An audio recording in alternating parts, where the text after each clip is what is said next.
السلام علیکم، کیسے ہیں آپ سب؟ امید ہے کہ آپ سب خیریت سے ہوں گے۔ سب بچے اپنی اردو کی کتاب موتیاں نکال لیجئے۔ اردو کا گلدستہ 3 ایڈیشن اور صفحہ نمبر 1 کھول لیجئے۔ انڈرسٹینڈ؟ آج ٹیچر جو آپ کو نیا عنوان پڑھائیں گی وہ کیا ہے؟ نظم حمد۔ نظم حمد سے مراد ہے جس میں اللہ تعالیٰ کی تعریف ہو اسے حمد کہتے ہیں، جس میں اللہ تعالیٰ کے بارے میں بتایا گیا ہو اسے حمد کہتے ہیں۔ چلیں اب ہم پڑھتے ہیں۔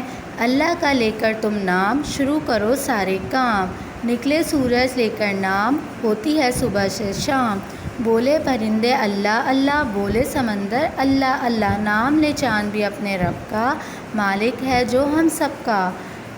اس ہم میں یہ بتایا گیا ہے جب بھی ہم اپنے کام شروع کرتے ہیں تو ہمیں سب سے پہلے اللہ کا نام لینا چاہیے۔ پرندے، سمندر، چاند، ستارے، یہ سب کس نے بنائے؟ اللہ نے بنائے۔ یہ سب کیا ہیں؟ اللہ کی نعمت ہے۔ ہمیں اللہ تعالیٰ کا بہت شکر ادا کرنا چاہیے کہ اس نے ہمیں ہر چیز سے نوازا ہے۔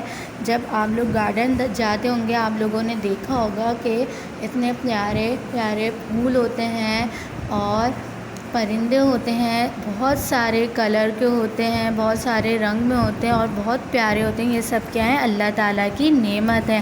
ہمیں اللہ تعالیٰ کا بہت شکر ادا کرنا چاہیے۔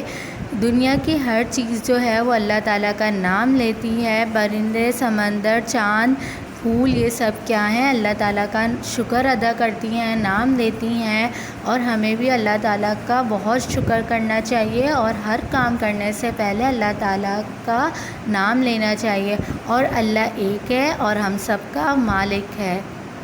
اوکے کلاس، آپ لوگوں کو نظم حمد کا مطلب سمجھ میں آ گیا ہوگا۔ نظم ہم اللہ تعالیٰ کی تعریف بیان کرتے ہیں۔